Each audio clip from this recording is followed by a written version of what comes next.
सर्वसामान्यांच्या हक्काचा आवाज जागर जनस्थान। Shri Vivekanand nursing home trust, आयुर्वेद महाविद्यालय, फार्मसी कॉलेज आणि कॉलेज ऑफ नर्सिंग या तिन्ही महाविद्यालयाचे शिक्षकेतर कर्मचारी हे दिनांक 3 मार्च 2025 पासून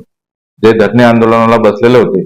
काल त्यांना पण अधिकारी आणि आमचे अधिकारी, प्राधिकृत अधिकारी यांची या संस्थेच्या बद्दलची जी भूमिका होती की याच्यामध्ये विद्यार्थ्यांच्या परीक्षा चालू होत्या आणि ते परीक्षाचं नुकसान होऊ नये, विद्यार्थ्यांचं शैक्षणिक नुकसान होऊ नये, हे जे धरणे आंदोलनासाठी जे कर्मचारी बसले होते त्यांना पण त्या भूमिका पटल्या आणि त्या भूमिकेतूनच त्यांनी हे जे धरणं आंदोलन होतं हे धरणं आंदोलन माघार घेतली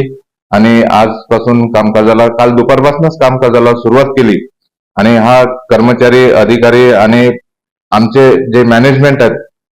प्राधिकृत अधिकारी साहेब, या तिन्ही लोकांमध्ये जो एक सुव्यवस्थितपणा त्या ठिकाणी आला आणि प्रत्येकाच्या जे जे मर्यादा आहेत किंवा प्रत्येकाची जी संस्थेबद्दलची भूमिका आहे या तिन्ही लोकांना एका रेषेमध्ये एक त्या ठिकाणी मांडण्यात आलेल्या आहेत आणि त्या भूमिकेतूनच कर्मचाऱ्यांनी पण संस्थेचं हित बघता आणि अधिकारी वर्गांनी सुद्धा कर्मचाऱ्यांचे जे अडचणी आहेत या सर्व गोष्टी समजून घेतल्या आणि भविष्यात त्याच्यात निश्चितच मार्ग, चांगल्या पद्धतीचा मार्ग निघेल अशा आशेवरच कर्मचाऱ्यांनी कामकाजास सुरुवात केली।